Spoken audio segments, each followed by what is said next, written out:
I'm gonna give you my opinion on Boots, Jaron Ennis, what I see for him, uh, what I think is gonna happen with his career, and the time that he's coming in boxing is good.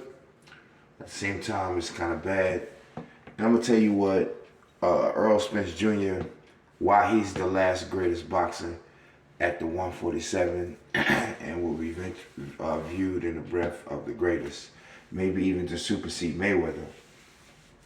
Now, Spence is a fighter we've seen on television when we was growing up, older fighters and whatnot, Sugar Ray Robinson, Jack Johnson. He fights like a little bit of all of them. Just kind of straight to the point, kind of Tim Duncan, straight to it. And, you have an interesting story of his strength, being on the farm. And, he has this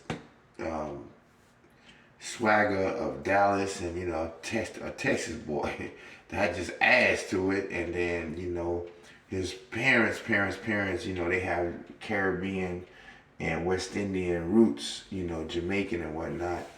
And so it just Earl is just the truth. You see what I'm saying? It's just got a little bit of everything.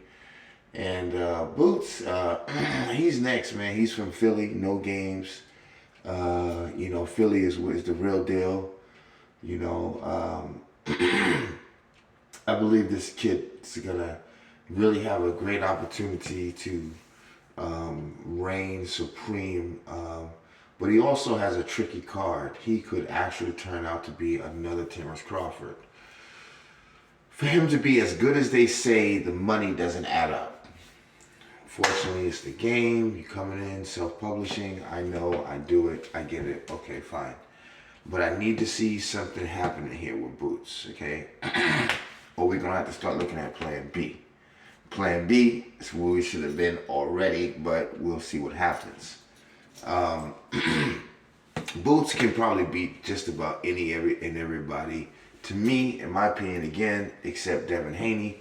I believe once Devin Haney finally moves up, if you ask me, to 147, he will probably be the most deadly fighter you've ever seen, in modern times, up there with the greats, right behind Errol Spence. And I don't know if Boots is going to be able to beat Devin Haney. And you will see what I'm talking about as he continues to fight. Devin Haney is going to be a serious fighter to beat. I don't see anybody beating Devin Haney easily. I've got true respect for Gervonta Davis. But Boots, I think he's just an interesting guy right now. The time that he's coming in, boxing is going through a little renovation. The Mayweather era is over, mostly. And, it's just, a lot better for him to have come before, a few years back, kind of around the Spence Terrence Crawford, because they're really going to be the last real grandfather of boxing. And then from here, we just move into something else. It looks like that's the trend that we're going on. But Earl, out of it all, if he fights Boots right now as is, he beats Boots probably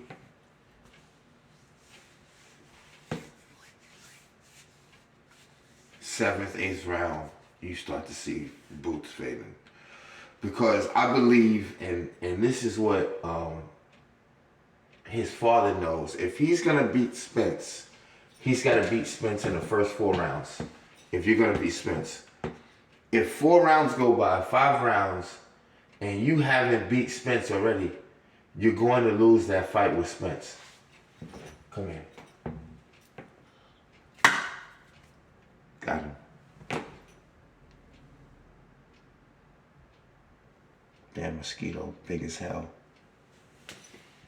Snuck in. So if you don't beat Spence in the first 5 rounds, forget about it. This is what Bozy said when it came down to Spence Terrence. Bozy said, if he doesn't beat Spence in the first 2-3 rounds, He's got the biggest problem of his night, the night of his life, because Spence does have a chin. And what people don't realize about, and Bozy know this, Sean Porter Daddy know this, the longer Spence go, he doesn't get tired and lose power. So he's carrying the power the entire 12. And if he gets to a good rhythm, now see, we only one time seen Spence real sloppy, and that was the night before he got into the car accident, which I already knew that was not the Spence that I'm used to. He almost looked like a clone, no disrespect. When he came back off the accident, he was looking like the old Spence that we, made me even get involved with the guy. I'm a Spence fan because of the fight. I mean, I don't know why nobody else is with Spence. I'm a businessman myself. I got my own life and whatnot. I'm rolling with Spence because the dude is the truth. Thinking of brought a nigga back to boxing, you know what I mean? Got me lacing up some gloves, man. Go ahead, Spence, man. We appreciate you, man. Look, I ain't monetized none of these videos that I'm making right now with you. I'm at the threshold, Thank you to all my new subscribers, man. Y'all helping a brother in a fight, man. Get out the freaking cage, you hear me, though? But it's going to be real interesting. Like I said, these guys are still growing up. Shakur, Pitbull. I got Pitbull on that fight, by the way. Shout out. He from Texas. So, Mexican. The Pitbull, I believe he going to beat Shakur.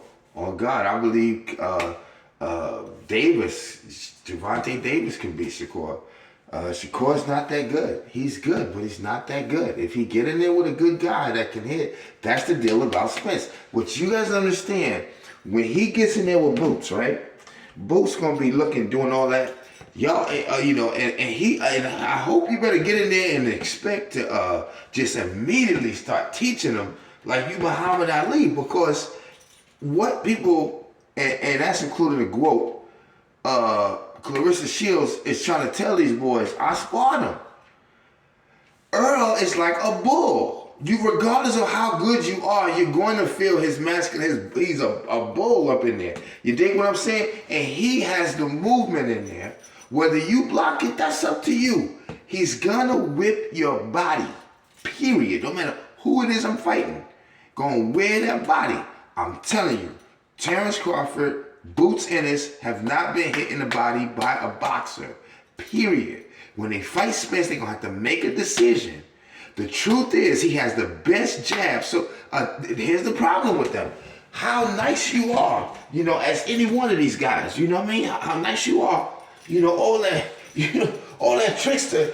Spence is just steady, you know what I'm saying? The jab is there to, wherever he going, and that can offshoot, as the great Teddy Atlas say, any of these great boxers that you're talking about. If somebody had a superb stabbing dagger of a jab, man, and the dude is just good with body work, he's ambidextrous, he hit hard, you got the fight of your life, man.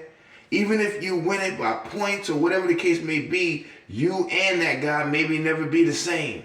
You understand? When you fight him, there is that risk.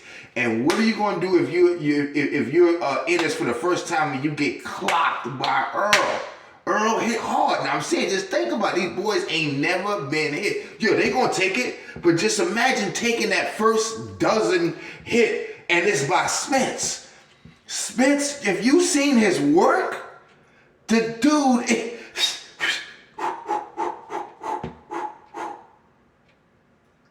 and a bull getting kicked by a mule. That's what they was talking about. When the mules come down, brother. And that's the first time you've been hit. That's why it was better to start at welterweight so you can start feeling heavy hits from the beginning. You go up there for the first time, and Earl, that first time in your whole career, turns. You get that, where your shit could be like, can you beat Ugas and stand back up and keep going? That's what we saying about Ennis. When you get that first mean body shot by Earl, can you keep going?